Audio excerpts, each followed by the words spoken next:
Hello, friends. Oh, speaking of subtitles. Oh, it is. It's picking it up now. Okay. I thought we had a tech gremlin. We do not. Sorry, I'm trying to fix my screen. Hello, everybody. Welcome to D8 Dungeons TTRPG Trials and our tech gremlins because they're always creeping around. As you can see, poor Dread is not quite with us today. um, They're not dead though. It does look that yeah, not dead, not it's not dead. an in memoriam. No, Out no. there somewhere. Yeah. Unfortunately, stuck and caught and busy with work, which is not what any of us want to do, but is what all of us must do. So we'll allow it. We'll allow it this one It's what time. somebody else wants us to do. Well, that's true. Yeah, no, I do not want to be doing that. But listen, welcome back. Thank you for coming. Thank you for joining us. Thank you for visiting the Dungeons Twitch for the finale of our Stewpot episodes. But fret not, we are nowhere near done. We have 3 more games to play, and we will be playing them in future. But today is Stewpot. So I guess just a quick overview of what we're going to be doing. So the guys and I are going to be chatting here quickly about the game, what we thought of it. Dread, while they can't join us, did very graciously send us a little video of their thoughts. So we'll be playing that and pretending that they're here with us and talking about what they've said to us. um, and yeah, we'll go through kind of what we had said at the start. Did it suit? Did it not suit? Did it match our expectations? Is it something different?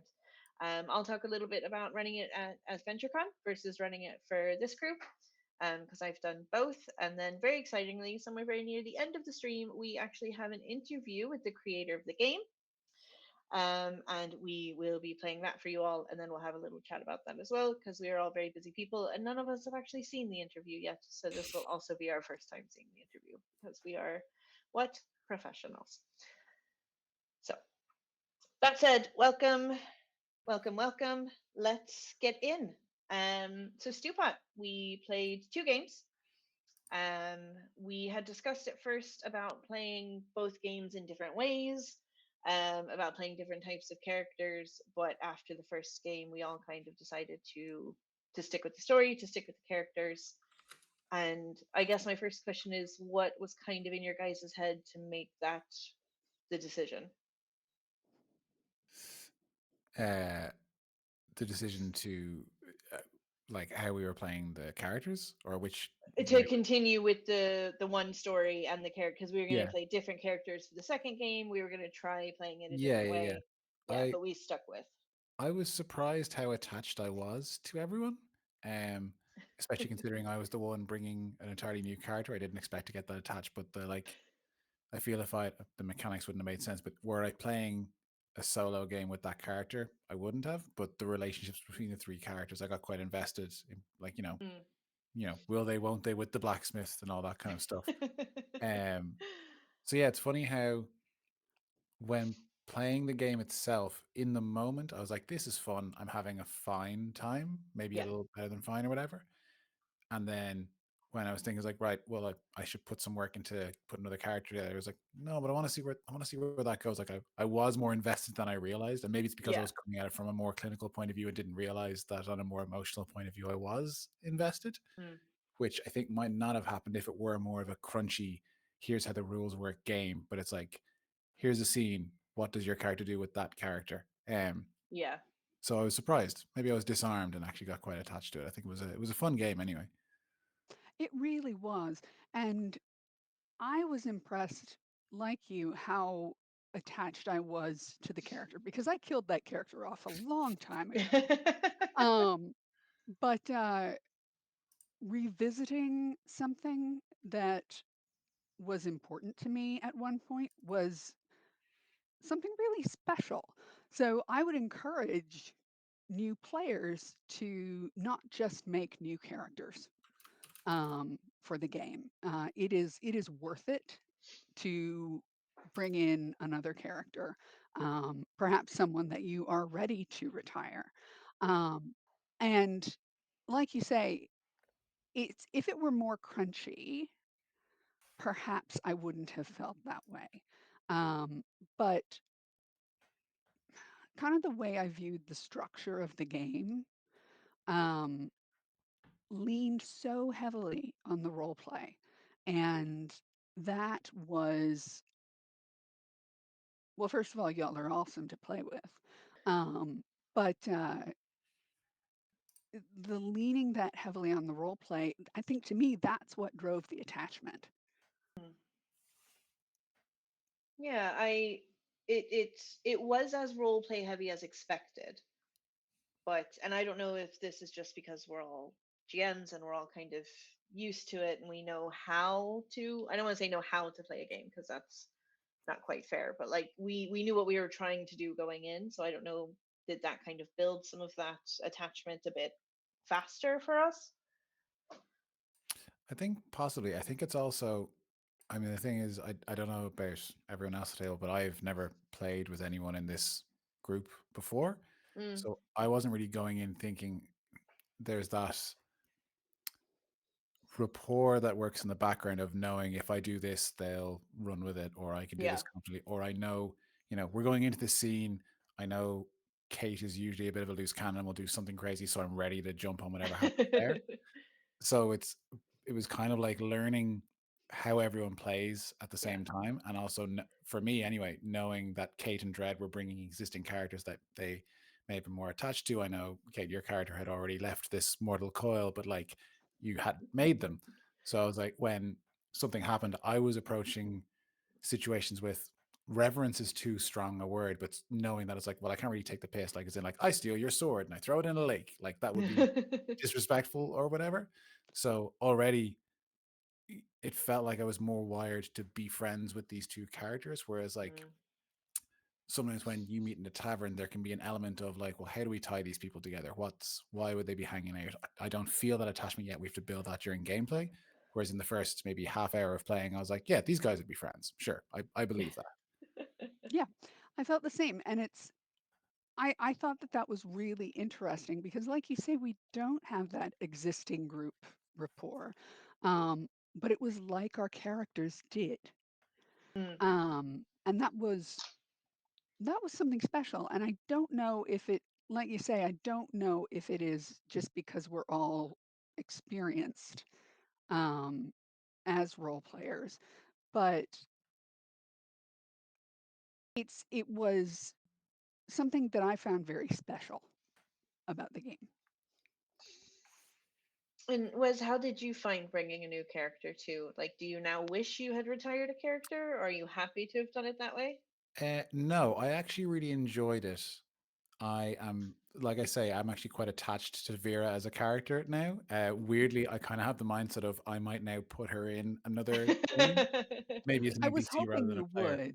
Yeah, Yeah, like maybe she'd be a quirky NPC or something rather than actually sure. playing her as a character because she's gone through too much of a journey. But like, yeah, the inverse kind of happened. But I don't think that would have worked if we'd all brought new characters. It was the playing with two characters that are fully realized and then finding out who she was in that environment versus if we were all doing it. I don't know that it would have felt, I would have felt maybe that I was helping to build Tom's story as it happens, but Tom already exists and has a, he's already died by a dragon, that kind of thing.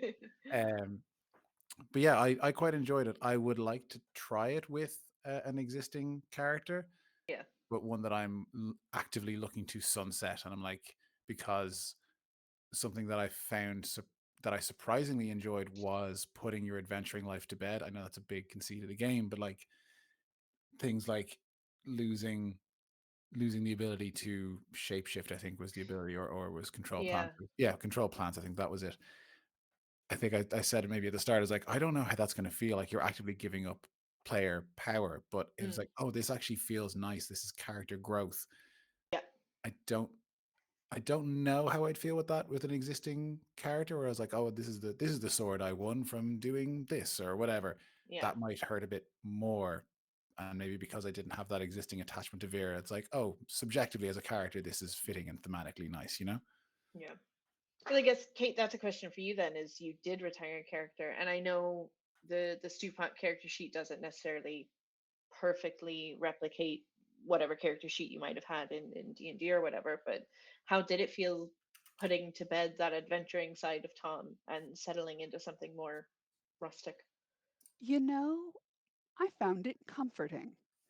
Um, and that is something. So, Wes, you're talking about bringing in a new character. I want to do that next to see, just to see how that feels as well. Mm, But bringing in a character with a history, um, I had all of that to draw on, but it wasn't necessary. It okay. wasn't critical to the game or to the role play. Um, what it was critical to was the way I felt about the process. Um, for example, I think I gave up a divine intervention or something of that nature. Mm, Um, and boy, that felt like a real hit. But at the same time, I picked up exotic palate or something of yeah. that nature. And I'm like, Tom's always been a chef. And this is just feeding into something that I had imagined as a critical part of his character, Hmm. but in a D&D world, it's real hard to play that. Yeah. Okay. Well, we play Dread's video there quickly. Yeah, that's So what's yeah, next. Dread has. So we'll have a listen to that, all of us, and then yeah, I think we'll pick the conversation back up, but we can kind of weave in some of the things maybe that Dread has said. So I just gave them kind of that list of questions that we had started with in the first episode, and also told them to say absolutely anything they want to about the game. Um, so they'll kind of be riffing off that. So we'll just jump into that quickly. Oh, pull it up now.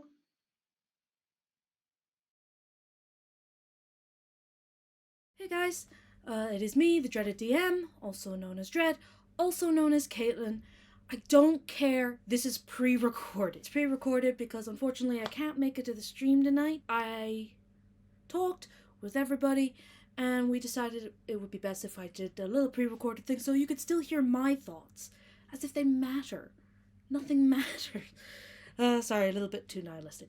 But we were playing Stewpot, and that wasn't nihilistic. It was so nice. It was nice and cozy. I really loved playing like my monk Sora P. Green, putting her adventuring life behind her and becoming like a little cozy wifey type. Oh, so nice. So nice. Great first entry into the TTRPG trials, but I wouldn't recommend it for everyone. Having said all that, I love the game. I would definitely play it again, but I would definitely also say it is not for every TTRPG player. We have a couple of talking points that will help me explain that. So, the genre of the game, I would say, at its most core is fantasy. Fantasy through and through. And I love that. Fantasy is my bread and butter. And for most people who pick up these things, fantasy is their core too. With that being said, I think this could be adapted for other genres. The whole premise of the game is that you're an adventurer setting up a tavern in a little village. Who's to say that village isn't in space?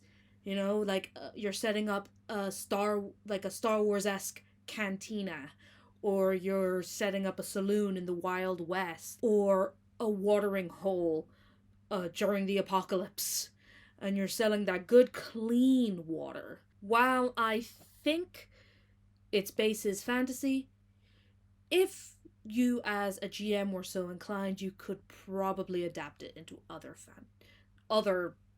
genres. I enjoyed it most as fantasy, and I think the majority of people who would pick up this game would probably enjoy it as a fantasy game. With that being said, I don't think this is a game built for a years long campaign.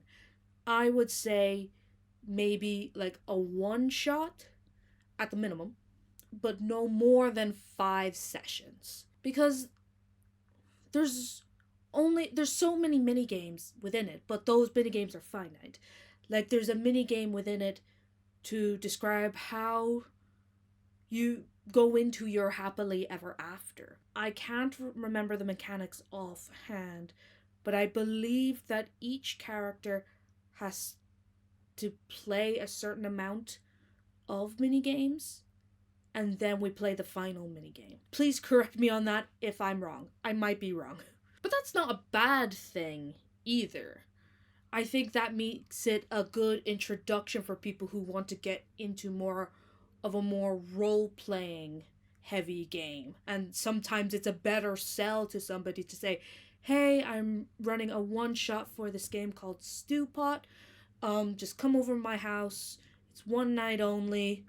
We'll get some snacks, we'll get some sodas, and we'll have a good time. One of the hardest draws of TTRPGs is how much of a commitment it can be. Like, you don't have to look far on the internet to find the memes about scheduling conflicts. Stewpot is a nice game where you can get together with a couple of your friends and just play out having a little tavern together. We finally did the we should buy a bar mentality in a TTRPG. This is the cozy version of that. And leading nicely into the next topic, is it crunchy or is it loose? This is a very loosey-goosey game in terms of rules, mechanics, whatever you'd like to call it. It has like I've mentioned before, it has like the bunch of mini games that that you can play, and there's a set amount of games that you play, but beyond that, everything is the onus is very much on the player to expand the world and their tavern through roleplay. And I think that can be kind of intimidating for some people, but that's what the minigames are there for. It's to help springboard that roleplay. That's the part where I would caution people about this game. If you are looking to get more comfortable with role-playing without having to think about the rules of combat or feats and all that type of thing, this game's perfect for that. At the same time, that means it is more on you to develop the character the way you want to. But the mini games, having said that, were a lot of fun. For myself and the other players of TTRPG Trials, this was the perfect game to get us started with this series because we could get to know each other's style. For the people who love like developing a character, heavy RP, and just like a nice cozy time, Stewpot is definitely the one for you. I don't know if we do scores. I can't remember if that's something we discussed, but I would definitely give this game an 8 out of 10. And the only reason I would take like it's not reaching the full 10 is because I wouldn't recommend it for newer players, like somebody who had never touched a TTRPG before. I think I said that before we played as well. I actually feel that more strongly now, that this is not a game for people who have never done any type of TTRPG before. But if you're looking to do more role play and you're looking for something that's not combat focused at all, you can just curl up with a little nice tea and hang with your friends in a tavern that you all made up together, this is the game. And I hope that answers everyone's burning questions. I'm going to sign off now. Thank you all for coming to the stream. I really appreciate it. And once again, my name is the Dreaded DM, or Dread, or Caitlin. Again, I don't care. It's pre-recorded. I can't hear you say whatever name you chose of the three. Have a good night, everybody.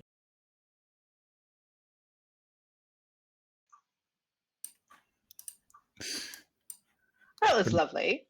That Yeah. was delightful. And I think she's really, really right. They're really, really right about it not being for everyone.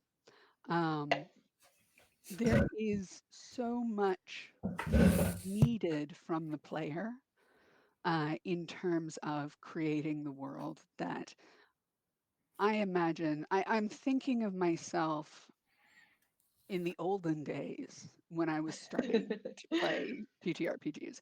Um, I would never have been able to do this, would not. Um, and now, now it is incredibly fulfilling. I also like how they said that it's cozy, kept coming back to cozy, and it makes me think like this is the Stardew Valley of TTRPGs. Um, so yeah, I they had a lot of really valid points there. Yeah, I mean, you kept coming back when we were playing anyway. I mean, the game is cozy. The art style is cozy. The stuff you're doing in game is cozy. It rewards you for doing kind of cozy stuff. And I think the three of us kind of approached it in that way, and even stuff that wasn't, maybe Sora was a bit more of a not a foil, but like resisting the urge to perform violence when Tom's mother was visiting, that sort of thing. So that's not stereotypically cozy, but it's like comic relief, all that kind of stuff. But I do wonder how this game would work rather than hold up if, say, you're bringing in characters from a grim, dark, more severe Mm, campaign. Like maybe you've got like Conan the Barbarian style Wastelanders, or just you know gothic horror stuff. I yeah. definitely think it could work, but I wonder how much you'd have to kind of twist it and make it work, or would it work out the box? Like, is there something appealing then to someone who's like coming from a life of violence and gore and sacrifices and horror, and it's like, I've traveled across the world and I just want to open a bakery, I want to forget all about that? And then is there something appealing to that player to having that life creeping back in a little bit? And then there might be more in that of like them setting things aside, being like, this is me, you know, moving past their trauma more so than setting down this. You know, I think that's really interesting. And they mentioned adaptation for different. Oh, we lost him. Um, Adaptation to different settings. Yeah. Oh man, when they said set it up in space as a cantina, I'm like, I'm there. Why didn't we do that? Um, but when You're back. when that kind of opportunity arises in a game, I think there would be. In this particular case, I think there would be in the character creation a fair amount of adaptation needed because when you're playing D6 Star Wars, you don't have clerics, but you can steal some of those powers and put them somewhere else. Um, so I think that that adaptation is really possible, and I love the idea of bringing in characters with more challenges to to let go of. Mm. For example, there's the romance minigame that we did not play, even though we had a romance in the game. Um, in that romance minigame, you could play that anywhere, anytime, anyway. Um, and maybe the romantic interest is someone who was once an enemy. You could do some really cool stuff with a lot of these mini games. How Um, much how much do you think there is, Kate, in, say, playing this with a different group and the same mini game comes up? Like, I know these things would be interpreted differently and all that kind of stuff, but say you're playing with entirely new people and they do a fancy guest comes to visit and it's a different character or whatever, but you kind of, it's maybe got some parallels or whatever. Would you find that like, no, I've done that one before? Would you be interested in trying it with a different group and setting? I think in a different, even just in a different group, not even changing out of the fantasy setting, I think you're inherently going to get a very different experience. So even in our group, um, Tom was the one who chose that mini game, and Amber, I believe it was, suggested, "Oh, it's Tom's mom," and I'm like, "Yes, that's perfect." Um, but when we when we played the game, I was thinking at the time, well, what if this was Sora's? What if this was Vera's? It would have come out entirely differently. Even with the same group, it just different people playing the mini. Mm. I wonder, and Amber, you'd be the one who knows this, is there a guideline or a rule against playing the same mini game twice? From what I saw, not directly. I kind of discouraged it for this just so that we could try, lots of different things. But in my reading through the book, I didn't see anything. Oh, poor was. I didn't see anything that specifically said like do not play the same game twice. I think if it suits the character, then if it suits two different characters to do two different games two different ways, then or to the same game two different ways, then I think it's fair game.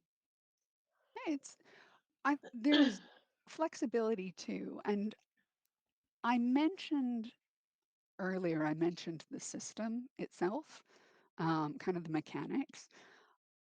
The mechanics are role play. Um, there are coin flips and the occasional die roll, and maybe you'll draw a card, but that's all the occasional randomizer. Mm, Um, it is not driving the game in the way that it may in another system. I found that really interesting. mhm. So in discussion of it being so role play heavy, Dread said, and I saw you guys kind of nod while the video was playing, that it isn't for everybody. So who is it for? Not my husband. He was actually listening in to the stream, and he came up to me after and he's like, "Did you have fun?" And I was like, "Yeah, it was a blast." And he said, "That's good. That's not my kind of game." I think he prefers a little bit more crunch and structure. Yeah. And that's kind of, from my perspective, if you are okay without that, Mhm, then you could play this game happily. Um, but if crunch and structure are what you need to mhm. have a good time, and that's completely legitimate, I love Mm, crunch and structure, um, then maybe this isn't for you. yeah. I mean, I was surprised how much I did enjoy it because when we got started with it and I kind of got an idea of how the game flowed, there was a small red flag is too harsh, but there was a moment where I was like, "Ooh, I don't think I'm going to have enough game here to keep me interested." Like, obviously, for the Okay. sake of the show, Yeah. I will be interested in and try and kick the tires. Thanks. But like, I had this feeling, I was like, this is just a series of improv prompts. There's no Yeah. game here. Um, and I'm not fully convinced that I was wrong, but it's a framework to kind of make your own game, really, which is Mhm, great. But yeah, like Dredd alluded to, you'd have to be a certain player to enjoy that, mhm. or even just to know that that's what the game is. Because clearly, the Yeah. three of us, the four of us, even are into that kind of thing, or can thrive in that environment. But you're not always in the mood for that because sometimes you want to have the game that you you are responding to what the game does, so you are playing it.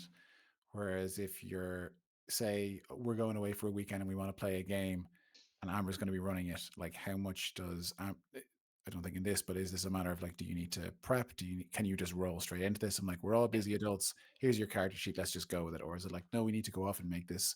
If you don't make your character properly, like you can't really use a pre-gen for this. Well, you could, but you'd have to be looking for something specific from it. You can't just like all the information will be on the page. It's like you have to write. So I think it'll probably appeal to people who like the writing aspect of that and probably very much appeal to them. but it could also convert people who, you know, don't think they like that kind of thing, and maybe they do. And it also, I think, massively depends on what kind of group you're playing with. Yeah. I think Dread said something interesting, and that was I think they kind of recommended it for people who maybe are trying to work on those RP muscles. Like Yeah, they got the crunch, they got the rules, that's fine. We can all roll a die and do some math. Well, some of us can do math. But like the role play, if it's not something that you're inherently comfortable with, that takes time. Like getting used to that, getting comfortable pretending to be somebody with other people, like that can be the hardest part for some people. So and adapting as well, because that can be something that I yeah, find a lot of players suffer with, where it's like they have an yes, idea of what they want to do in their head, and it's like I am a knight and I have a sword and I fight the wizard. It's like, yeah. okay, well, what if the wizard turns out to be your father? It's like, hey, I don't know. Whereas Yeah, games like this would have you be like, he's my father. All right, then I'm going to join him instead. Like the yeah, plan changes. Cool, I'll adapt to that. yeah, Um, which is where, yeah, these prompts are obviously, it can be hard if you're running other games to coax someone out of their shell to get into the RP stuff beyond. And what do you say? And what are you doing in this scene? yeah, Because it could be like, well, I don't know. Whereas like, okay, you've opened a bar. What's the first drink you're selling? Like it's a question and they can run with it. So I think it's yeah, more conducive to having people develop in that area. yeah, Yeah, yeah, I'd agree. And it's something typically when I play games, the role play is led by the players and not yeah, necessarily encouraged by the DM. Not that they would discourage it, but opportunities are not created for role play. And in this game, like you said, it's a series of improv prompts. It is designed to elicit role play. Um, and you were talking about bringing people out of their shell. I remember being in that phase, oh yeah, and it's rough, um, but it's doable. You can get there, and I think a game like this might really help. yeah, I agree. Will we take a quick look at those questions maybe that we touched base on in episode 1 and just see how Yeah, I'm very opinions might have excited for changed this. or stayed the same? So the genre of the game, Dread kind of touched on that, and I agree with what they said with the, yeah, it's definitely set in fantasy based on the book, but you could do whatever. In fact, when they said Wild West, like in my head, your little tavern was kind of a Wild West tavern, like that just kind of suited. The small town was your standard. Like we could have picked up, other than the magic, and dropped into a Wild West setting. I feel like We even had the right front door. I True. Yeah. know, drafty as it was. Um, so the second question then, is it good for one shots or longer campaigns? I mean, Not a long 1 to 2. campaign. You'll run No. out of game. Yeah, I Yeah, think 1 to 3 sessions. I think Dread said 5. I yeah, think even 3 would be pushing it. yeah. I think we could have probably gone one more because we did technically wrap the game early. I think Mhm.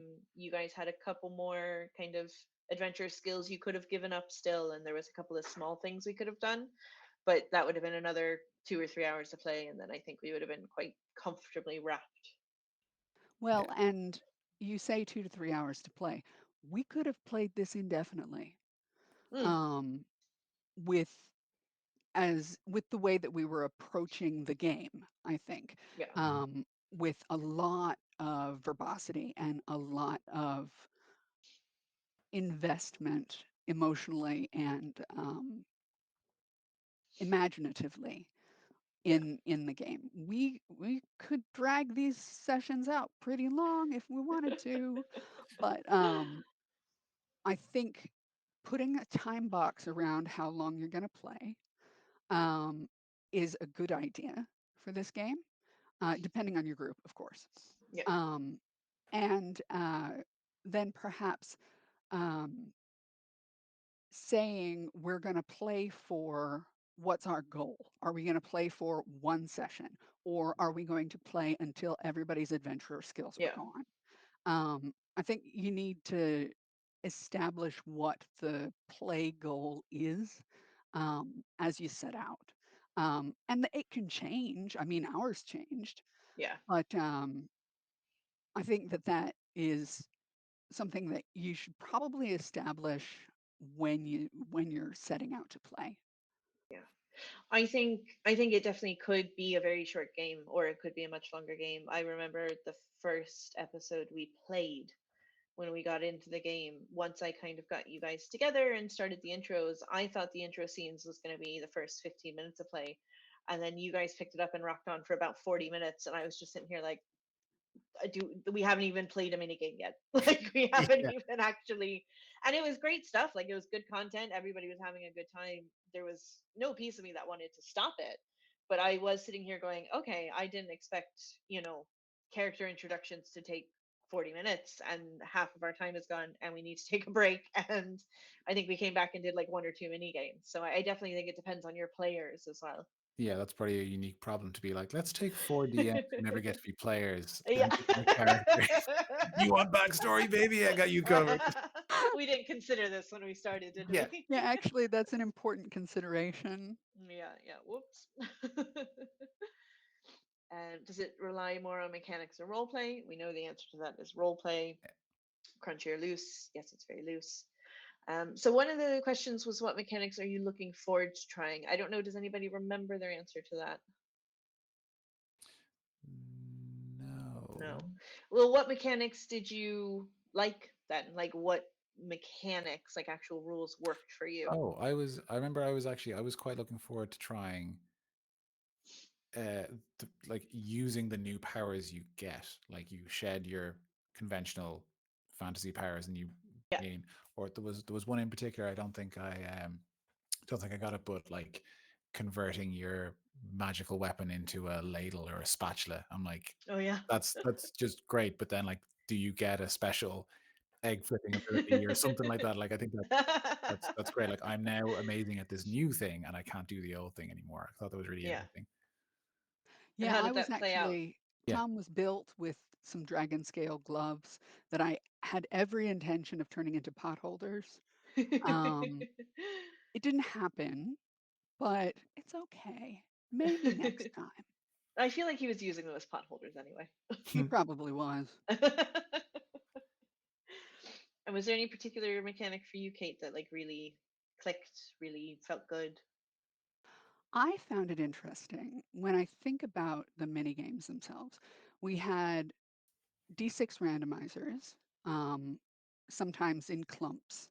Um, we had a D2 randomizer, and we also had a D52 randomizer. Yeah. Um, and I found it very interesting that the way it treated what might have been in other games dice. Um, Yeah. so I found that a very interesting approach because it was super accessible. Everybody knows all these things. Yeah. Um, if you don't know a deck of cards, I will teach you. Um, but having all of these different sets of odds, it led me to forget to calculate the odds. It was great. Love Yeah. that. I guess I didn't consider that, like the accessibility piece, because like if you're playing D&D, you need a D4, a D6, a D8, a D10, D12, blah blah blah. Whereas like I know I have the fancy pretty ones because we're gonna show off again, but like everybody has a coin at home or anything that they can just flip. I know we don't all carry cash so much anymore, and like 99% of people surely have a six-sided die at home. Like those Yeah, are just steal it from your things. Monopoly game. Yeah, like Don't they play are that just thing things that we have anyway. around. So I hadn't considered that. Like it is just that much more approachable, I guess, in that way then. And the next question is, what mechanics were you unsure about? So again, I don't know if you remember. And if you don't remember, then what is it that maybe, if anything, didn't work for you so much? I was cautious about, I suppose it is a mechanic, basically playing with characters that someone would already have attachment to that they were bringing in from another game. Okay. I think I alluded to it earlier on, but like I didn't want to mess up someone else's story in a character that actually mattered to them. Like, Yeah.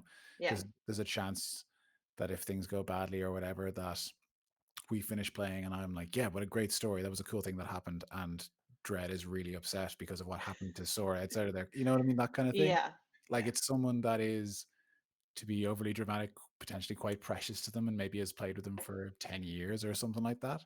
It could be quite sacred, but you I suppose you kind of want to be in a situation where you are comfortable role playing with these people anyway, and then you'll probably pick up pretty quickly if someone's a dick, and maybe you don't want to give them the power to, you know, Yeah.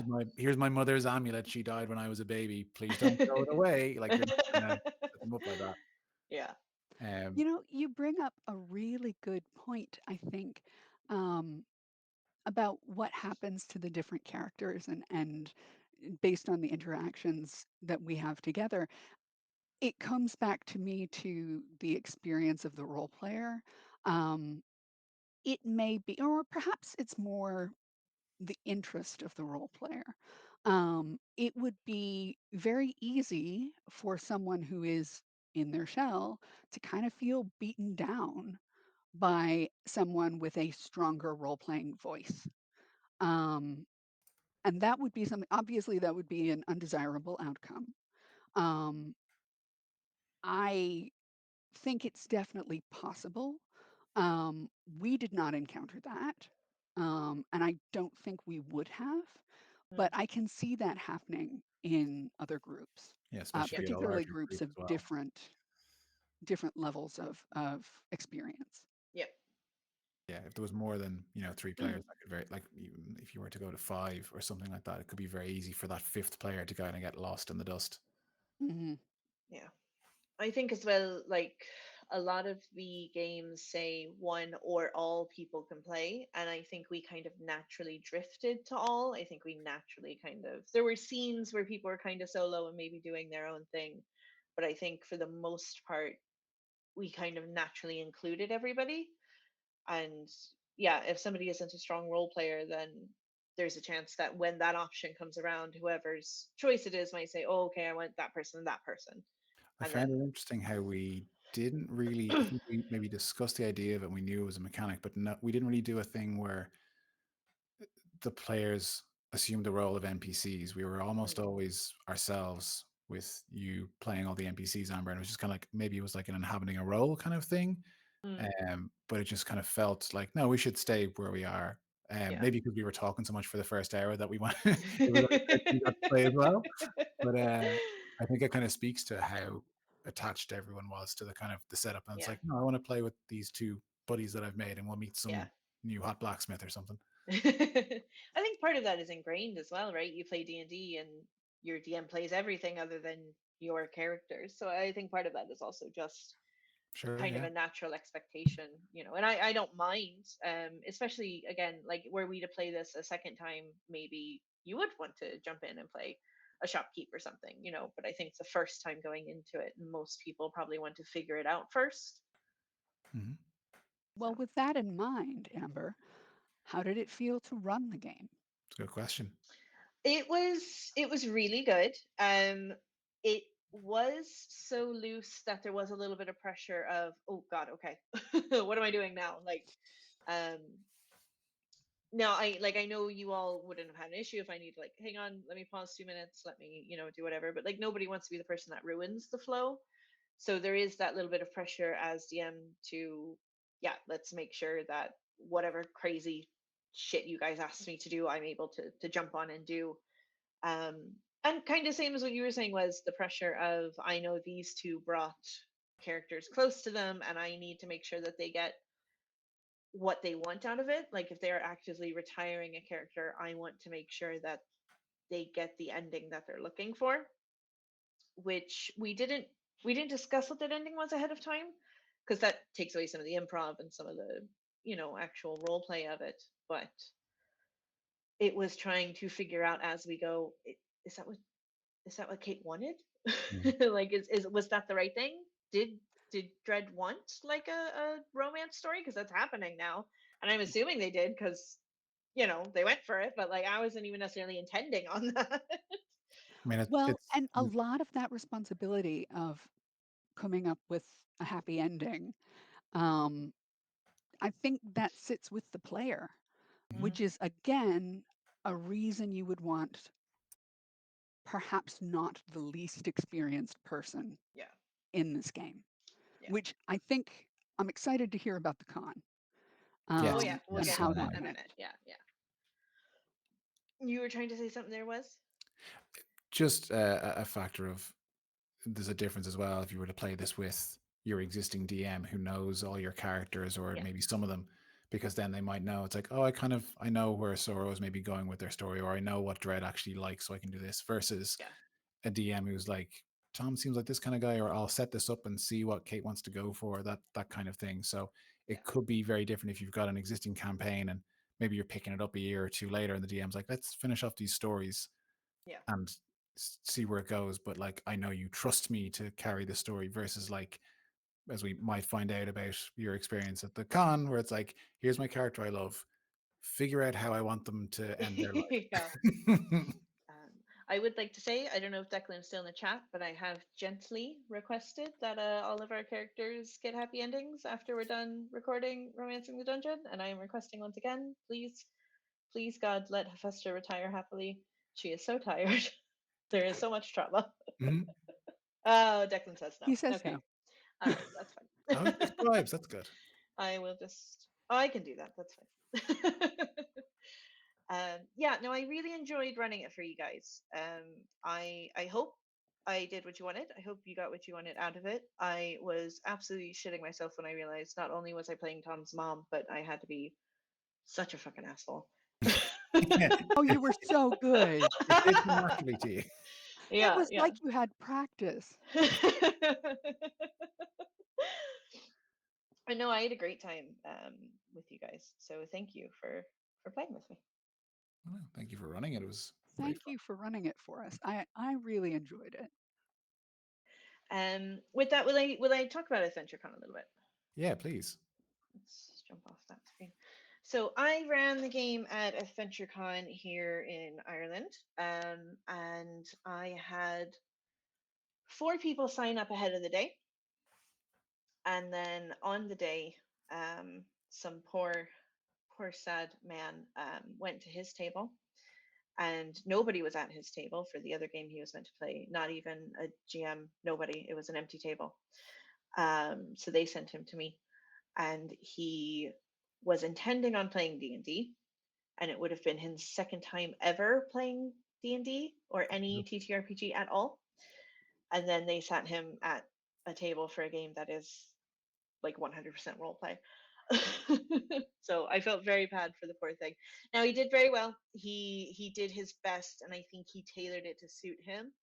Um, so a lot of what he did was less like conversational role play, less kind of discussion, and a little more just telling me what his character is doing or would do, or how his character would respond to like a situation or an event, um, which is absolutely fine. It was just him trying to find a comfortable space, I think, especially since we had already kind of discussed characters and discussed the intention of the game by the time he sat down, and he was kind of thrust into it. So he did his best, and I hope he had an okay time. Sounds But I had a mixed bag. So I had one young man who seemed to be quite a strong role player.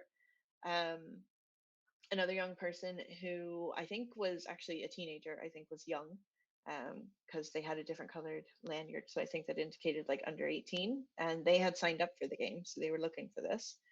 And I had one person who was there to retire a character. Sorry, I had 4 total, not 5. So it's kind of a mixed bag. A couple of them had done the research. A couple of them had no idea what they were getting into. It just looked like an interesting name, and like they were into the description. They didn't know each other at all, so there was a lot of like prompting, a lot of trying to like pull it out of them a little bit. Um, and the one who was there to retire a character, I kind of asked her like, why are you retiring the character? Like, why bring this character? And she told me that she had done, actually kind of was what you were talking about, quite a dark, gritty campaign. So like quite a heavy, lots of trauma. Everyone in her party was actually dead except her character. Like they all got taken out at the end, and her GM just kind of wrapped, and they were done. And she felt like that wasn't fulfilling, and her character was the only one left, and like, what am I supposed to do about this? And like, it just didn't feel right. So she had brought that character to retire them. And would you believe it was actually a chef? It was kind of the same thing, retired to be a chef. Um, so yeah, it was clearly varying levels of experience, varying levels of expectation. A couple of them were really into the role play and did something really fun with it. One of them, the one who was a bit younger, kind of found something that worked for them and then stuck to it. So they became the farmer, they kind of became the gardener, and we did multiple mini games. I think we did the fair, we did the mini game where a storm rolls through the town and like damages the town, and you're supposed to go help or try to protect the town. We did two or three mini games where like the townsfolk are involved and you are part of the community. And that player, every time I prompted them to be like, and what are you doing to help the festival set up, or what are you doing to help protect from the storm that's rolling in, or whatever it is, their response to everything was, "Oh, I'm tending to my garden. I'm protecting the garden. I'm picking food out of the garden so the townsfolk can eat after." But like, wouldn't take their character out of the garden and into the town and into the community. I don't know, was that a comfort level thing? I'm not sure, but there was a little bit of pulling teeth to try and, I don't want to say enjoy the game correctly, because I Mhm. that's not what I feel was happening, but just like You're not try having to get fun the then. most out of it yourself, you know. Mm. But maybe that's all they needed. Maybe they just needed to tend a garden. But overall, it was fun. I had a good time. I think they had a good time for the most part. I really hope the ones who were looking to like retire a character got something out of it. Um, we did have one character who was kind of an aristocrat who was leaving the city council after, I think he said some kind of scandal, and was settling down in another town. And it was somebody from that city council who had come to visit, because they got paid to visit by a special guest as well. And it was somebody from that council coming to visit to see like how they're faring. And he failed every single coin flip. And that councilman went back and like named and shamed and told them all how bad the little tavern was. That was quite fun. But yeah, on a whole, I think it was easy to pick up. It was easy to get them into. Mechanically, I had 1 3 hour block to run the game in. And much in the way that I checked with yourselves, I checked with them, do we want to play until we stop, or do we want to wrap it up at the end, regardless of where we are in the story? And they also wanted to wrap it up. So what I did to kind of speed it along was any of the mini games that took one or multiple players. If multiple players played, everybody got to give up an adventurer skill and gain a town skill that way. Because it does seem a bit weird to me that if we're all setting up for the festival, even though this is the game Wes chose, but we're all doing the work, why is only one of us upskilling? So I just kind of made them each interact with each game, and then let them each kind of level up after each game, where applicable. So I kind of, I guess, forced the game to move a little bit faster that way. How did it flow for you then, increasing the acceleration of the whole thing? Did you feel like the story still kind of flowed well, or was it kind of like we're making up the time we've spent dirtling around before? Or did it still work? I think it still moved quite well, because again, kind of in the same way we naturally, everybody played each game just because we were all kind of part of a team. They kind of did the same. Everybody was playing the game, so it felt natural for them all to kind of progress at the same rate, because they were all working in the tavern at the same rate. They were all helping the community at kind of the same rate. So it felt relatively natural in that way for them to progress the same way. It didn't feel too rushed. The Cool. one other mechanic thing I found myself doing was I would get them to maybe roll a die for some extra bits. So I had an alchemist who started the place off as like a coffee shop, and he's never made coffee before. Like the player said this himself, this guy's never made coffee, so he's gonna make coffee. And I was like, okay, well, but can he make coffee? Let's flip a coin, like let's see. um but I think part of that was derived from their fear of role playing, because they weren't giving as much to the story as maybe somebody a bit more experienced with role play would. I just felt like that was maybe a way to make them more comfortable with the role playing side of it, because that'd be a mechanic they'd be used to elsewhere. Mm. That makes sense. I think that's clever. Yeah. Yeah, that So makes sense. that Would was it. you how do you would you recommend someone run this game at a con with a bunch of randoms? Do you think it worked well enough? Was it enjoyable for you as a GM? It was, yeah. I had a good time. I think, especially since we had run one game at the time, I had a little bit of experience with it. I wouldn't do it like the first time ever running this game. I wouldn't do it in that way, because I think it's so role play heavy that as the GM, you need to be able to know that you can drive the story. Whereas, like with you guys when we were playing, I might sit here and not say a single word for 20 minutes because you're just doing your thing. It wasn't like that with them. So I needed to make sure that I knew that I could move us along comfortably. Because another thing I've always hated when playing games is when the table goes kind of quiet and the GM's just kind of like, okay, this happens. Yeah. Like it makes you feel bad, and I didn't want that. So we need to move it along kind of naturally and comfortably. And so I wouldn't recommend it as your first time ever running the game at a con. I think you might need a little bit, whereas like pick up a honey heist at a con or something stupid like that, absolutely. But I think for the GM, there's so much role play that you need to be able to kind of manage it and move the story forward. But I would say run it at a con. I don't think I had any issue with the actual environment. Cool. That's good to know. I honestly had no idea how that was gonna go because you're Me neither. yeah. That must be nerve-wracking. It was a bit, but it was fine once we got through it. Yeah, it was good. You were in all of our thoughts. Thank you. Yeah. Thank you. I could feel you all there with me. Okay. So, Any other? Go on. Yeah. yeah, I do have one thing that I found really challenging about the book itself. Okay. And that is each mini game has certain rewards you get for successful completion. Mhm. And those were signified by a piece of parsley, a bean, a pumpkin, and a cauldron, and maybe Mhm. something else. I found that really hard to remember what was Yeah. what. Yeah. So what I did before the second session, when I realized that I was having trouble with that, was I actually made a list of mini games and what I would achieve with them, and then selected from that. And that kind of, to me, sounds a little bit against the spirit of the game. Okay.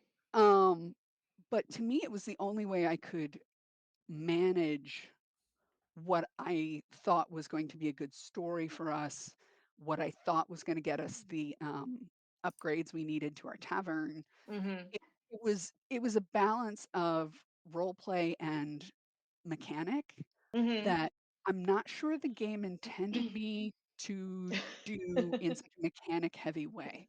Self-imposed mechanics. Yeah, sorry. Well, I mean, I think we're all used to mechanics so much that maybe you need a little bit of that, a little bit of more structure for yourself anyway. Um, I do have to say, as we played, I just had the PDF up, and every time you asked for a mini game, I searched for a word in the name of that game so I could find it easily. If we were sitting around the table, it would be an extra 5 minutes of like flipping through the book, going, "Oh Jesus, okay, which one is it?" Mm. So like that's one of the things that kept us moving along. Like, and then being able to know that that little like key for what each of those symbols means is on this page, and I can click back to it quite quickly. And Like So you that want a was PDF nice. for playing, and you want the physical book for like a coffee table or something. Well, I did use the book then. I had a few pages bookmarked for like when you guys were upgrading your characters. So I had like those pages bookmarked so I could open to it quite quickly for you when it was time. Well, when I was writing down the mini games that I was interested in, I put the page number next to it Yeah. as well. And I think that to me was helpful. But yeah, I mean, the PDF searchability was really nice. Yeah, yeah. That's actually, I forgot. It's been so long since AdventureCon now. It's been like 2 months. That was something that was, I don't want to say a problem, but it's kind of slow us down a little bit at AdventureCon is none of the players had the games memorized, of course. So I had, I don't know if I can say this, but I had 2 printed copies of the mini games, of just the mini games on the table for them to kind of flip through. So like, well, this person is doing their role play in their chat. Like, please try to look ahead and see what mini game you want to pick. But there were definite pauses of just like everybody leaning over a little booklet, like reading each mini game, and I had to give them the space to do that because that's how you advance your character. Like you need to decide what game is right for your character, but in a space where you only have 3 hours for everybody to get their fill, there was a little bit of pressure of like, well, what is it you're trying to do? Can I just recommend, like, maybe we'll try that one. Like, what is it your character's trying to do here? So for being such a small book, it's actually quite packy. Like there's a lot of information in it. But it's very pretty. It is very It pretty. is. It's lovely. Hang on, I just found a really pretty picture. Let me find it again. There it is. Look at this. So cute. Look at them. I'll snooze it. How cute. So good. I know, The colors are so nice. You know, isn't it? one of the mini games that I wish we had gotten to play Okay. was the one about losing a member of the community. Um, Mm. and I thought that would be a really interesting one, but the only person I could think that had enough of a story for us to allow to die in a meaningful way Hmm. was my friend the turtle lady, and that just Yeah. wasn't going to happen.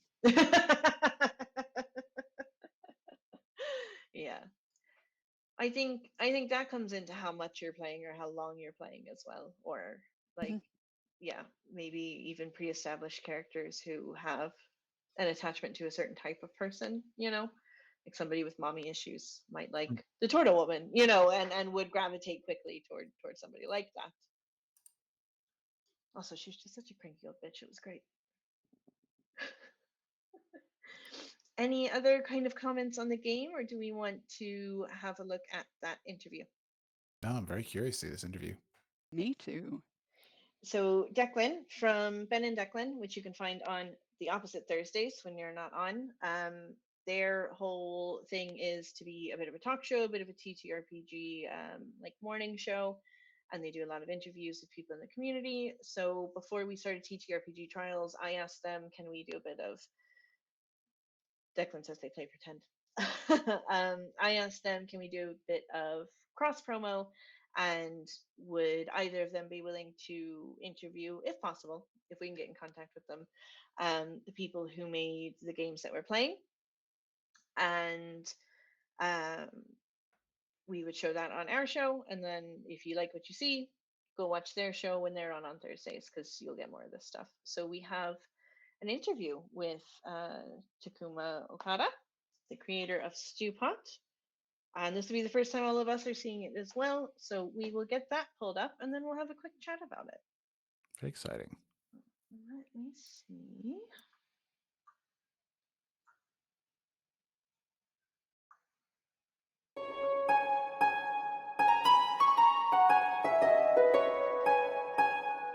Before I even get into kind of the Stewpot stuff, I'm really, really curious, Takuma, what's drawn you to tabletop role playing games, and like how did you first kind of enter this space? Yeah, in sixth grade, I was at a weird charter school that had a game design class, but we didn't really do much game design. It was mostly just we played some D&D, 3.5 edition, and made some levels in Neverwinter Nights. It was a really it was an interesting time, but I had a really good time. Rolled like a nat 20 trying to tame a dire owl or something, and that stuck with me for a long time.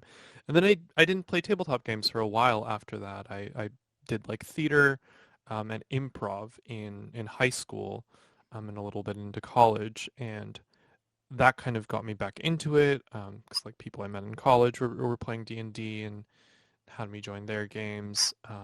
And a friend introduced me to a podcast after that too, called Friends at the Table, which they play a lot of indie tabletop games, and that kind of got me thinking, oh, there's like a lot more than D&D. There's a lot of stuff that's much simpler and emotional and short and like improv and role play focused, and like that stuff really vibes with me. And do you think that that sort of foray into those shorter, more kind of indie games, do you think that would have been like as a player would have influenced your own kind of design philosophy then when it kind of came to Stewpot and that kind of stuff? Yeah, absolutely. I love, specificity. I love, a mechanic that's very tailored to have the feeling of a thing. And I just kept finding that big games that were meant to be long campaign um, games, I just didn't click with as much, and I wanted something a little more bespoke. I want this distinct thing for this kind of scene because I like stories that have like very distinct like episodes or scenes or different parts. I love vignettes, and yeah, that all kind of coalesced and made me reach for that kind of design. And if we kind of go back to your I was going to say your origin story, like some sort of weird Spider-Man. But if we if we kind of go back into kind of the early days, so if you played a little bit in sixth grade, you went kind of more kind of the theater, improv, and then you kind of got exposure to this other side. I get what made you want to create and not just participate? Um, I'm not entirely sure. I was in like a creative writing class at the time, so that was definitely part of it. I was writing a bunch then, writing like poems and short stories and like first chapters of longer stories. And I had a professor who was like, "Hey, like, this short story was really interesting. Like, I think like you got some like writing talent," and that kind of really stuck with me and made me want to keep writing.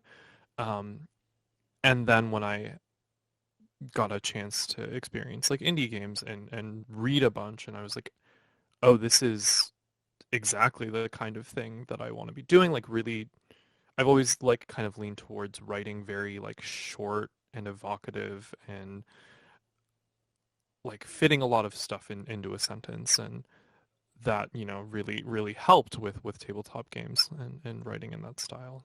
So yeah, kind of got really lucky and a bunch of stuff came together. Okay.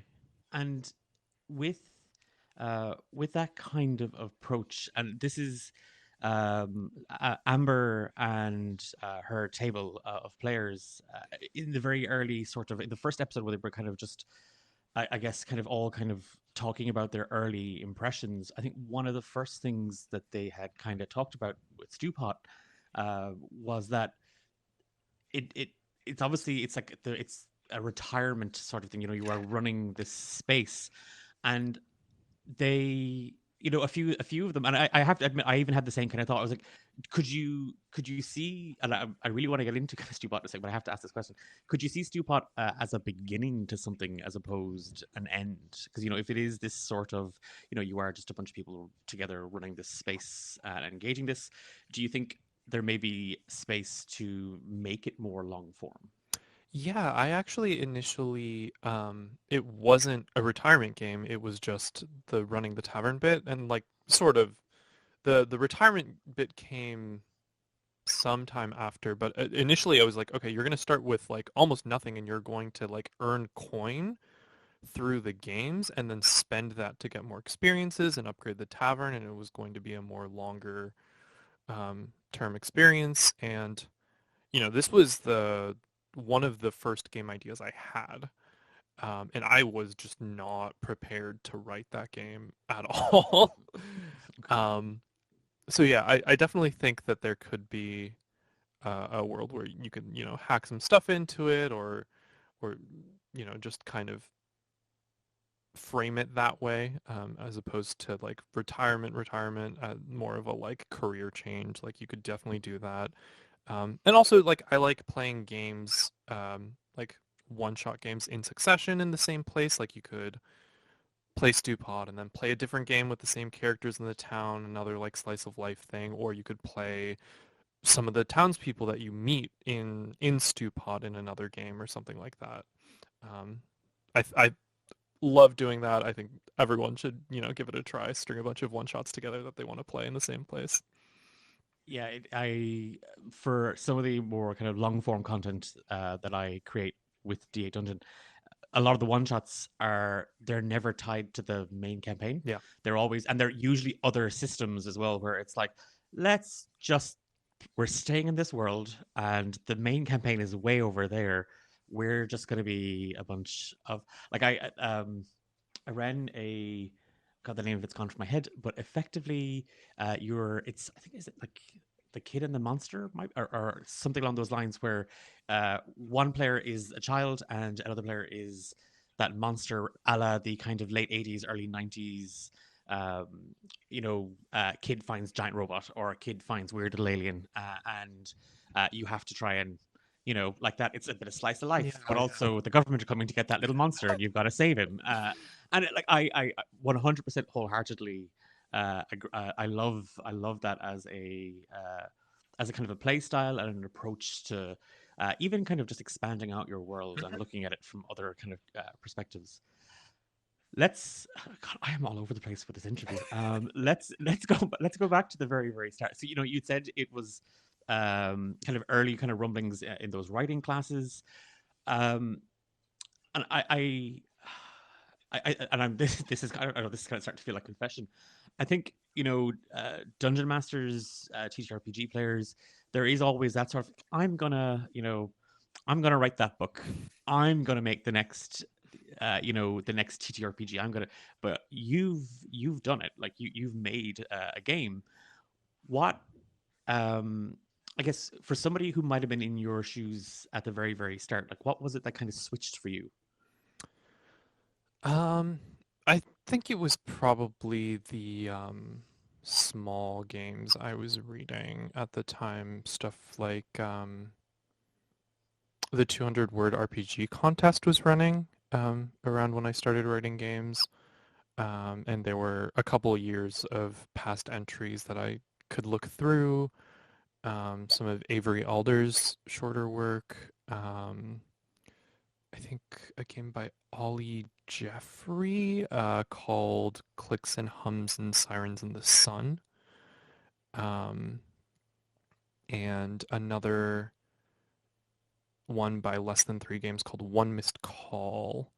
All of this like 2010s in like late 2000s, early 2010s indie stuff.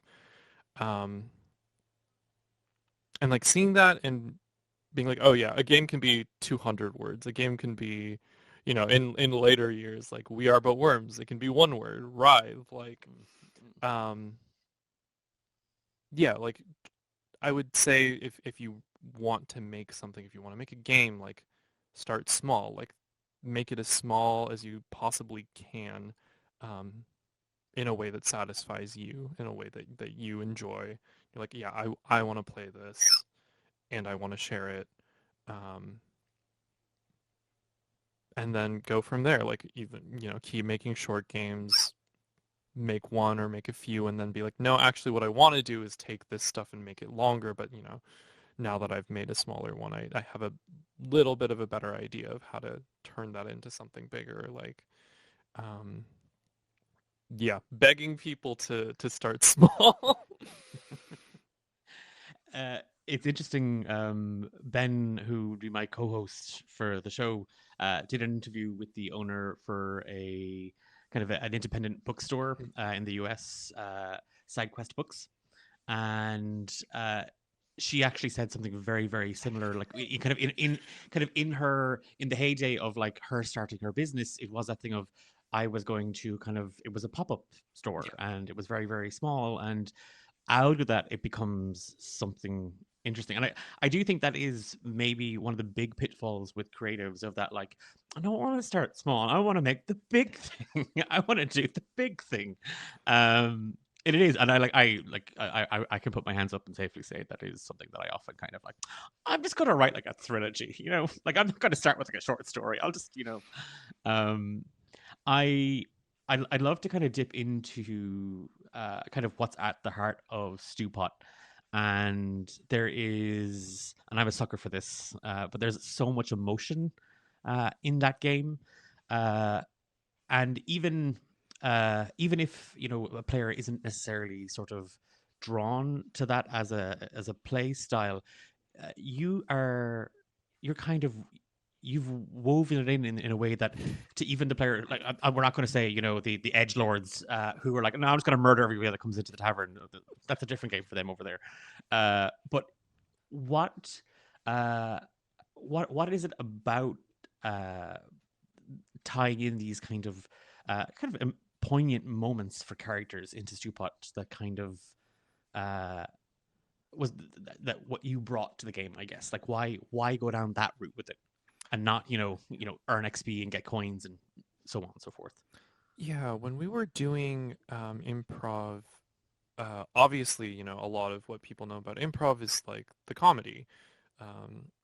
It's the like random variables and like moving each other's bodies around and first idea that pops into your head and twisting it. But for part of that class, we did these more dramatic focused improv exercises, and those I think really stuck with me.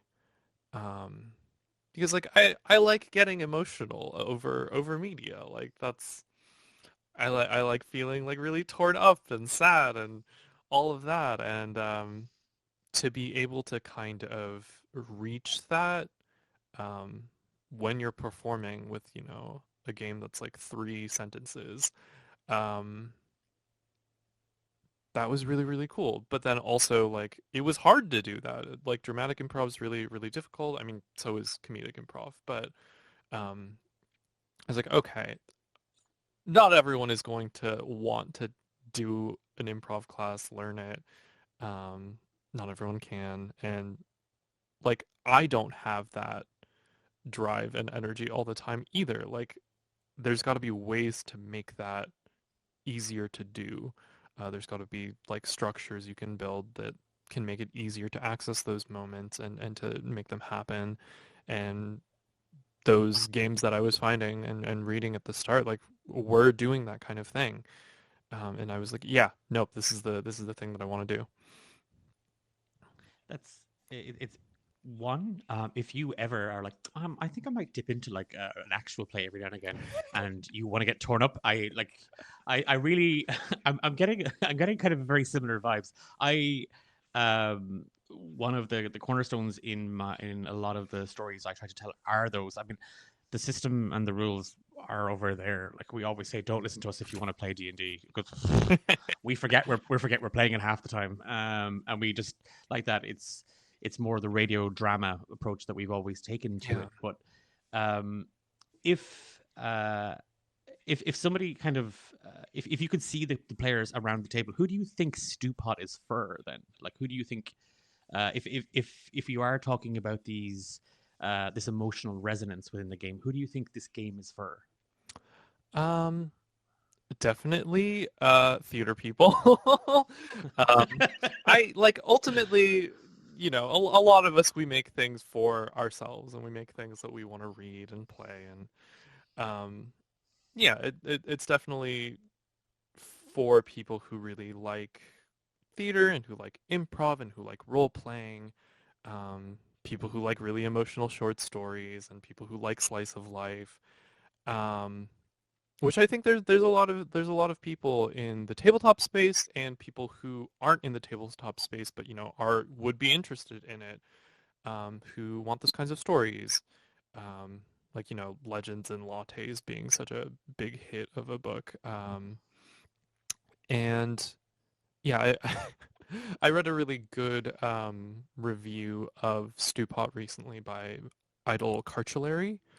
Um, Kind of like a quick read review. She'd played the game before, like 5 years ago or something, but was like, yeah, the game is meant to be like this easy to pick up, like rules light thing, but it's a little difficult actually because the prompts are a little lightweight. I left a lot of stuff open because I wanted people to be able to interpret them really broadly, be able to play the game a couple times and have very different experiences. So it's definitely actually maybe a little bit difficult if people are like used to like D&D and very mechanics heavy stuff, and they're suddenly thrown into this and are asked to like improvise a lot, and role play a lot, without as much like mechanics and things. But yeah, like if you love character focused stuff and improv and theater and like getting into a character, and slice of life, like it's for you. Mm. I think we can't not talk about kind of, we'll say, the system in the game, like with these um mini game vignettes almost kind of between different. I, I kind of talk like it is a video game, but like between the stages, or say between those kind of moments. Yeah. What was the I guess what was the inspiration for that, and how did you find implementing that into the game then? Yeah, so I was drawing a lot on two games by the Bakers, which are The Sundered and Mobile Frame Zero Firebrands, and the subsequent hack of it, The King is Dead. And these are all like minigame based games. Um, the Sundered, they're more disconnected. They're more just kind of like, okay, these are the ruins of the future, and you have these fairly disconnected games that are different kinds of things, like a doomed pilgrim trying to survive this journey, or there's a Night Watch game where you're kind of gathered around a fire. Um, you're part of a caravan. You're telling stories. Um, Something will happen at the end of the game suddenly, in the middle of the night.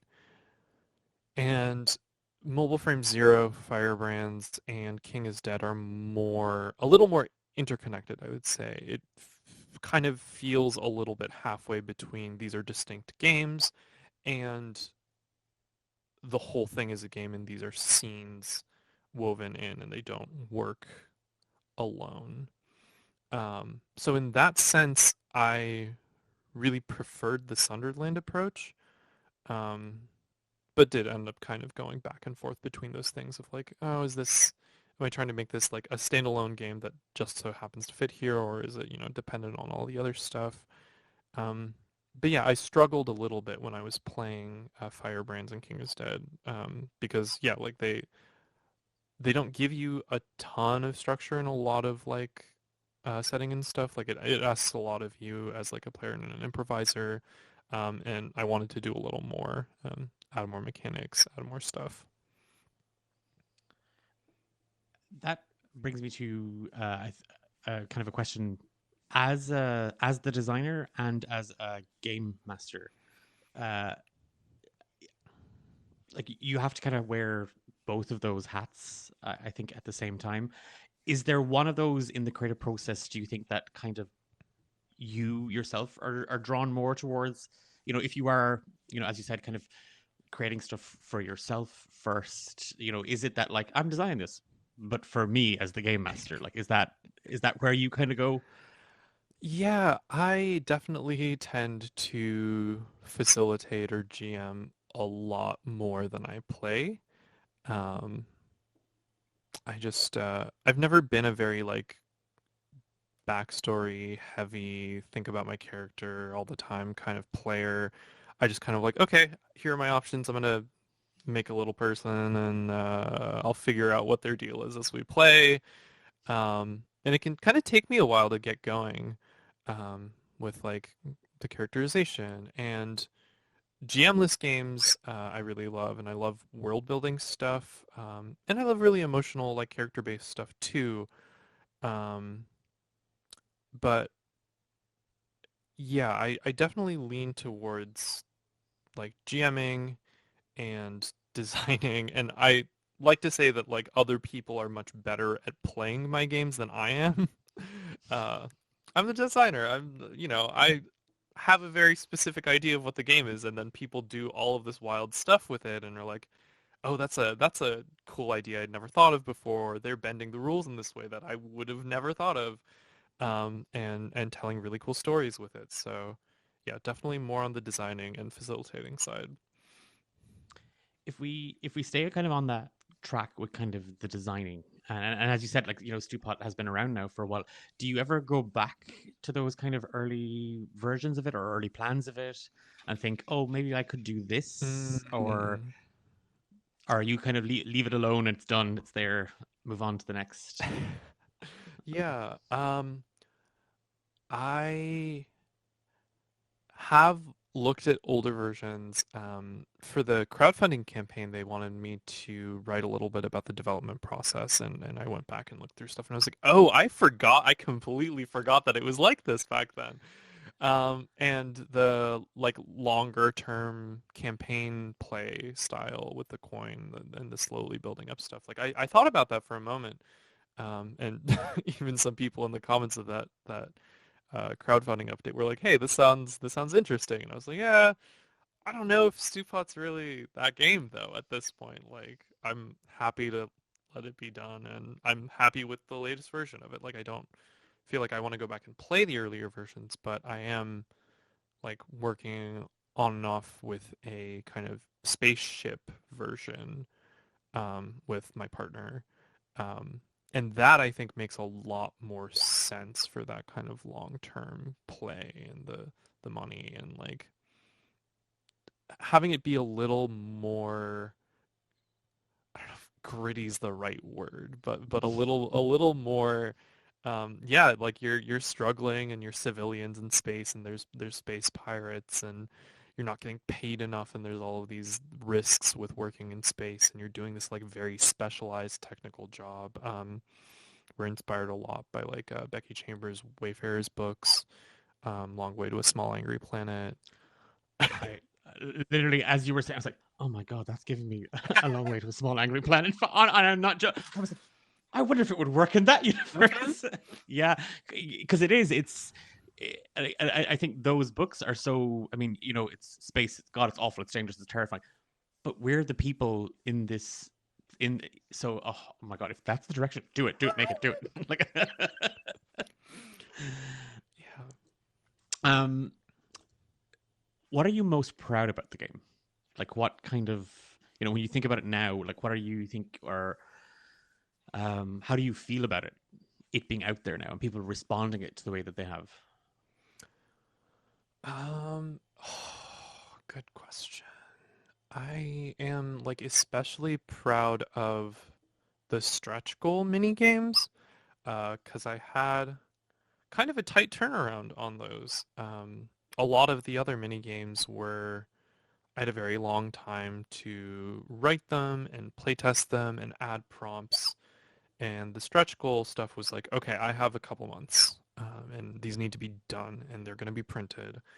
And I'm really, really proud of them, and I'm like surprised at like how far I had come as a designer, like being able to turn out work that I thought was good, and worked for the game in a short amount of time. Did a bunch of playtesting, knew what I was looking for. Um, really proud of my writing in those, and I think it really filled in some of the gaps in the game that I just hadn't managed to fill up until that point too. And I feel there's 20 mini games in that, and there could definitely be more, but I am really proud of like the range that I managed to cover, and yeah, how many aspects of that like slice of life, starting up a new life, like fantasy stuff that I managed to do. You had said that you were collaborating with your partner on kind of a, I don't want to say Stewpot in space, but uh, what I guess if I could be kind of bold and ask, but like what is the what other kind of projects are you looking at, or what can we expect to see from you in the next while? Yeah, I hop between stuff a lot. The last thing I was like working on a lot in playtesting is a Blade Breaks, which is kind of a departure. It's a more like combat heavy game about a handful of like outcasts fighting with everything they've got against like an overwhelming force. Um, and it's, narrative combat. It's based off of other kind dice, which are featured heavily in games like Siren, where you, and in, I used that for Sliced as well in Stewpot, where you roll a pool of dice and then you have categories that you assign those dice to. You get to choose what your result is for each category. So, it's like attack and defense and durability for weapon durability and like assisting your allies. Um, and you start off the battle by everyone gets to draw the map, because the idea is that it's an invading force that you are defending your home from. So you get to the terrain, you get to drive them into the battlefield, and then you get to draw all the stuff. And there's no like grid combat or anything. It's just you can kind of be wherever makes sense on the map during the fight, and you use the dice to narrate what you're doing, and it's a blast to run and have really cool moments while also still being very scrappy. So I've been working on that a lot. I want to get back into other slice of life stuff, the Wayfarers game, and more like modern day slice of life, but like not urban fantasy, but like witches and stuff in like a modern day city and things of that nature.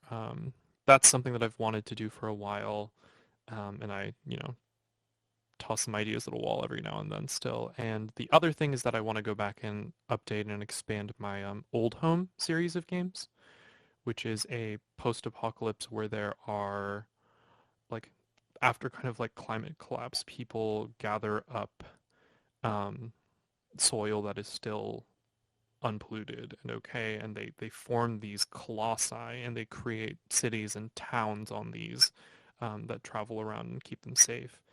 And the first game that I wrote for that, Children Chasing Giants, all of the colossi are gathered for this, once a year festival. But people lose things during this festival all the time. And in a kind of like coming of age thing, now that the world is much safer, they send out the kids to kind of return these objects to their owners. Inspired by, Pokemon, and then also Old Home Days, which is this thing that we did in the town that I grew up in every year. And like we would do cleanup after and pick up all the trash. And I was like, yeah, that was fun. And we'd find weird stuff, and sometimes we'd find money on the ground and get to keep it. And wanted to tie that in and like have kids go on a little journey.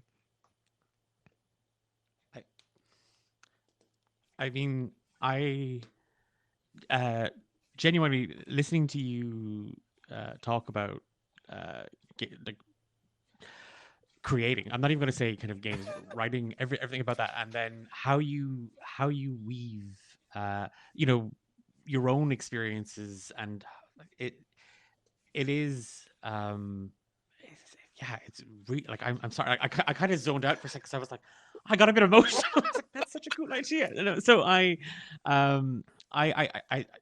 gosh, like that is that's wonderful because like there's a wonderful kind of nostalgia with that kind of stuff that I think um again pulls, and that comes back to this, pulls on those kind of emotional moments. And it doesn't have to be the end of an adventure. It can be just that wonderful sort of imagination and innocence of childhood. And it is that thing of like, oh my god, I found money, like, and I get to keep it, and I didn't have to do anything for it. Yeah, like that's so wonderful. I you've talked an awful lot about other games, other creators. Um, I uh, I guess what I because I'm conscious of our time as well. Um, I okay. One, I would love to have you back and just pick your brain about a million different ideas. Totally happy to. But um, because I've done something. I came across a random. I can't say TikTok because I don't use TikTok, but I came across a TikTok that was on Instagram Reels. I'm that age, and it was about this idea of like your village is under attack, the heroes aren't coming, you are the NPCs, and I was like, that is such a cool idea. I'm going to try run that, but do something different in it. Mm-hmm. And like that, I had them build the town. I had them because it's their. I don't know the village. I'm just the dude running the game. That's their village. They built it. They added a farm and all these wonderful spaces to it, and knowing full well that there was this invading force. And I gave them, I wrote 100 NPCs. Oh my god. And they had a stat. Oh yeah, that was there was more labor in that part than there was anything else. And I asked, so it was this thing of, you draw one from the pile. That is who you are. Like you're the baker, and you're the retired librarian or whatever it was. You have to go and find out. You're starting, and then if these NPCs fell in battle, you draw from the pile, and we slowly start to whittle it down. And the honest fear they had about this random pile of 100 NPCs and them losing them in battle, and what they could do to avoid combat as well in a game that was meant to be combat, Yeah. and what they could do to not. And eventually their whole tactic was, we can burn the village down. It's just wood. We can burn it down, and they can't have it, and we can trap them, and then we can rebuild, and we'll survive it. Oh, so That's devastating. we were sitting there, and I was like, that is wonderful. I mean, completely defeats what we were sitting. But I don't not that you win these things, but in my mind, I was like, that is because all the villagers were off. They were kind of, the main villagers were being protected, so they were fine. So it was just this bunch of people who said, no, we don't need the this is just a shell. We can rebuild. Yeah. Don't let them have it. And it was just wonder. And I would love to, I'd love to kind of learn more about kind of your process and how you turn these things into it. I rambled. I had one question for you. What makes a memorable TTRPG session? When you're in that zone and you're kind of taking turns just like spouting off on just like the most like elaborate sentences that you can come up with that are like really emotional, and you're like closing out the game. I love those like really emotional epilogues. You're kind of like ending on this bitter note. These characters left to their fates. Yeah, those moments really stick with me. Oh my god! I genuinely, I was like, guys, could I bug you for? No, I won't take more than your time. I promise. I won't bug That's that. totally But fine. I definitely will. I would love to stay in touch. Yeah. And but where can people watching find out more about what you are working on? Where can they find you, I guess? Yeah, I'm on itch at noroadhome.itch.io, and that is also conveniently my Blue Sky handle. And that is pretty much where I am these days. Yeah. Awesome. And we'll have those in chat and everything. Cool. And we'll link those out. So thank you so much for this. I hope this doesn't put any pressure on Amber and the gang when it comes to their final kind of thoughts. But Takuma, thank you so much for your time this evening, and for my weird bumbling of daylight savings and figuring it out. I yeah, I we'll leave it there. So Yeah, thank you for having me.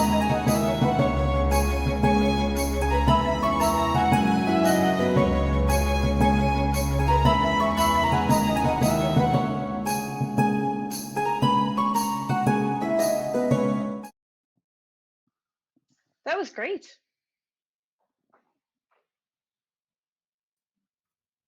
Yeah, Or an love that. interviewer. Yes, yeah. Uh, thoughts, feelings? I really Uh, loved. You've seen me going like this, and it's because I've been taking notes. Um, I really loved, and this is something that I look for in games very much, is mechanics that are tailored to the game itself. Um, Okay. and I think Stewpot does that really, really well. Its mechanics light, but I'm not going to say that that makes it easier. It may make it more difficult to get the right mechanic against the right vignette. Um, so that really spoke to me. I really liked that. I I enjoyed when Takuma said, what was it? Yeah, basically he's just the designer and he's building for the players and like seeing what they do.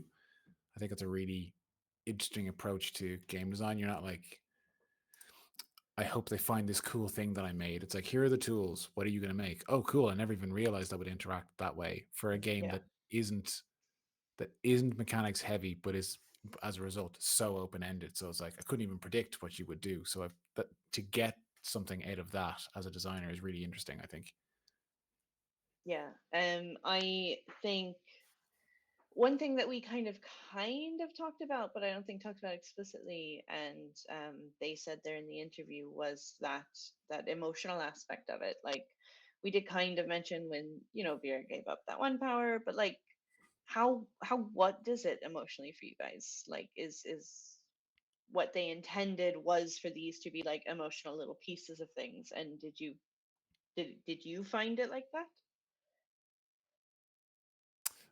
I found I was emotionally invested, and I definitely there were emotional payoffs, but not as in like, oh, I'm sobbing floods of tears, but it was Yeah. I I wanted Sora to have a happy ending with the blacksmith. I wanted Tom to either renounce his mum or figure out a way to deal with it, that kind of thing. Whereas it's not, I don't want the good guys to prevail. I want this person to overcome this emotional challenge they're Yeah. having. Um, and I kind of, I mean, for my own character, I found I liked the idea of Vera finding out who she was going to become. So that kind of, when there was payoffs for the most part for all of us, it was emotionally fulfilling, even when it wasn't my character, just kind of like being present while it was happening and playing a small part of it. So I kind of get that, and it was not something that I can't speak for Kate or Dre, but like I didn't go in intentionally being like this will be an emotionally like charged kind of thing. I was thinking Stardew Valley, like yeah, cool. We'll have some Plant nice some carrots. Yeah. yeah, exactly. So the fact that that kind of came through, I'd be curious to see if that is a recurring theme, because looking at the setups, it doesn't feel like it's you know, you're attending the funeral of a character that passed. Like, there's nothing there that's like this is going to be emotionally charged, but it kind of Mm. went that way, which Mm. was interesting. I wonder what's pulling the strings that we don't realize. Yeah. Very well crafted to do Yeah, that without us actively trying to do that necessarily. Yeah. very much so. Yeah. And the feeling for me, honestly, was a little bit of melancholy Mm. throughout, because we were playing something that had an inevitable end, um, and we know it's coming. Mm. Um, that we will be saying goodbye to these characters. And Yeah. yeah, of course, it's the real world. We can bring them back whenever we want. But I don't feel like I need to bring back Tom. I feel Okay. like He's happy now. And I am satisfied with that ending. And I wonder, Wes, what did you experience thinking about the game as a beginning to an end? Uh, I felt it was interesting because I had what I enjoyed was I had a loose framework for who Vera was, with the intention of kind of having that figuring out a backstory as we were playing and what made sense. And I was surprised as to how much I moved towards her being goofy and silly, and then having little bits of like, oh, dark shit happened to her, and that's why she left that, because maybe she's trying to reclaim that aspect of her or whatever. But like all of this, I kind of figured out as I was going on, and then playing as a new character, playing with existing characters, I, in hindsight, really enjoyed pulling out who Vera was through interactions with other people. Whereas I feel like if I'd just been playing this solo, I wouldn't have gotten that. But not like the events weren't necessarily inspired by what was going on. I more meant like, oh, if I was in this situation with Tom or Sora or whatever, like this is how this person would react, and then why that way, like why I felt maybe I didn't play it super overtly, but like Vera was really wanted things to go well with Tom's mum, and recognized that like the cats are crazy. This is I brought here. I need to do this. So that became her sole focus, like as in not really necessarily cooking, might not be super helpful, but I will handle the cats because this matters. And I can honestly say I didn't anticipate cat wrangling to be a thing that I was going to okay, that sort of thing. Or even that, like, feeling that Vera's like, this has to go well for Tom's mum, Mm. to be a thing that maybe an orcish druid that's lived in the woods for ages wouldn't normally care about, but feeling the growth towards that, like that kind of trajectory I quite liked, and not having that character exist before this game happened was kind of nice. That's really sweet. So they said that the game was for theater kids, for people who are looking for that emotional connection and looking for the improv. And now that like we've played and we kind of predicted something like this at the start, now that we've played, like, Death of the Author to an extent, the game is out now, it's for people to interpret.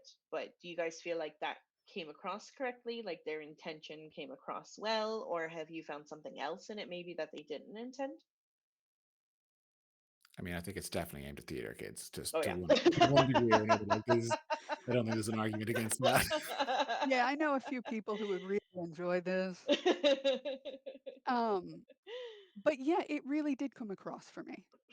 Um, and the degree of freedom allowed by the very, very, very rules light Mhm. structure um, gave us the ability to create those relationships and Yeah. to draw out the emotion that we wanted to and that we were comfortable with.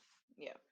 Um, to me, it felt like a game that, for a player, and I'm thinking specifically of a novice player, um, could feel safe with. Yeah. As long as the whole table are kind of aligned with intentions and Yes. expectations. Yeah. Yeah. You have any other I, notes from that, Kate? You took notes. Is there oh, I anything else took you notes. want to? Oh boy, Oh, do I have go for notes. it. Go for it. Um, so first of all, he said, I'm gonna make that game. Like everybody said, I'm gonna make that game. Yeah. And I think I really admire them for doing the thing, like actually making the game. Every GM I have ever known has some degree of game creation Hmm. in their bailiwick, whether it is something as simple as a house rule or as elaborate as this is the system I created for us to Yeah. play in. So I think kudos to them for making it happen. Yeah. I thought that was really impressive, especially hearing about the gaming class. I thought that was pretty cool, the game design class. Yeah, I would have where do taken you that even class. find something like that? um, question for you guys. They mentioned GM-less games, which Hmm. I feel like I've seen a lot more of these days Yeah. than I have in the past. But maybe I just wasn't paying attention. Um, do you feel like you've seen a rise in that kind of play style or game style? I've definitely, well, I've noticed an increase in one sheet games, like just lower barrier to entry. Oh yeah. That's something that has caught my eye, and I can't say I've noticed the GMless games, but I feel like now that you've pointed it out, I'm going to notice it everywhere. You Yeah, will. You will. They're everywhere. Just hang out on Kickstarter. sure. Yeah, it makes sense. um, Um, I oh, go don't know ahead. if I've noticed it or if so I've looked for it. I've sought it out over the last couple of years with every great wonderful intention of actually like journaling and doing them and then having a stack of them and not ever having touched them. But I don't know, has there been a rise in it or was I just looking for it more? Or I mean there's been a rise in TTRPGs over the last number of years, I think in general. So maybe it's just kind of a natural percentage. But I have seen more of it, whether that's my own fault or if that's just something that's actually happening. I have noticed more, yeah. Well, that's good. That means I'm not crazy. Yeah. And then the last thing I want to bring in is that they they are creating a space game, so maybe we Okay, won't I was have going to to talk hack about the space game Stewpot. So because we I all have need a to play note the on the space space game. game. I'm Yes, very yeah. excited about the space game Season 2 TTRPG Trials Stewpot in space. I'm in glad. space. I'm glad after that, like reasonably long interview, that's the main thing we all want to close on. I want to play that game. I mean, it's good that we're excited for their next game. Yeah, yeah. So this is all a positive thing. Yeah, well, it speaks highly of this one. Exactly. Going back very quickly, Kate, to the GM list question. I know at the start we kind of discussed that this kind of appears to be a GM list game. Now that we've played it and we have a little bit more experience with it, do you still think it could be? Would you not want to play it that way? How do you feel about that? I think with the proper table, it could be. Mm, Um, however, that table is going to be hard to find. yeah. Um, so I would say, yeah, if you've got four people who are very experienced role players and are very experienced gamers, um, then you could play this without a Mm. GM. Um, however, having the GM there to manage time, to keep things moving, to flip coins when they don't appear to belong to anybody else. Flip coins for Tom's mom. Yeah. Um, then, I think there's still a lot of value in having a GM in this game. Yeah. I think it's definitely good having someone behind the wheel. Um, but I could definitely see this working as a GM this game if you've got all DMs like we had who have all played this before. Yeah. Now we Like, could maybe try again as Oh yeah. yeah, GM-less. Yeah. Now that we yeah, like understand the game. it couldn't be GMless out of the box because you Yeah. just even if you read through the book cover to cover, I just don't think you'd get the Yeah. flow of how it works. But I think if we were to go back in again and play just four players, no GM, I think we'd all have a good idea of how this works. And maybe some person starts like, pulling in front and taking more of a lead in it or whatever.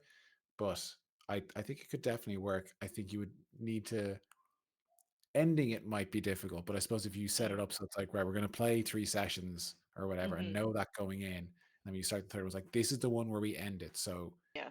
let's be careful what we add and all that kind of stuff. But it'd actually be interesting, I think, without a GM, possibly chaotic, but that could be Oh yeah. that could be half the fun.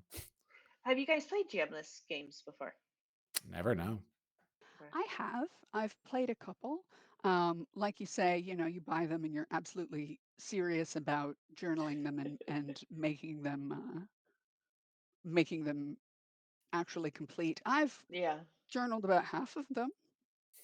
Okay. And by that I don't mean half of the ones I own. I mean half of each of the ones I Oh, own. I see. A GM-less game can be super fun, like a solo game Yeah. can be super fun. Um, but it's a commitment of time that is not less than Mhm. um, playing a conventional Yeah. table game. And have you ever done a GM-less game with a group? I have not. Okay.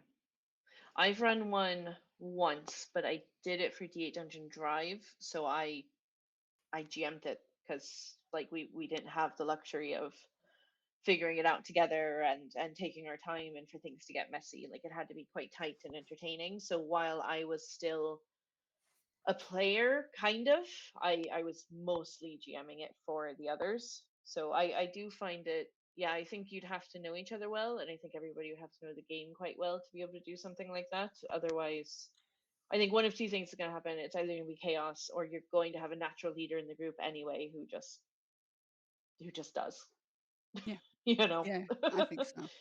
That Yeah, 'cause forever DM's going to pop up. yeah, and I think the better they are at it, the more naturally a person's going to become a player because they're like, "Oh, that's really interesting. I'll jump Yeah, on that prompt or whatever." So I don't want to add to what you're doing. This is great, and then yeah, yeah, you have your dynamic just naturally happening.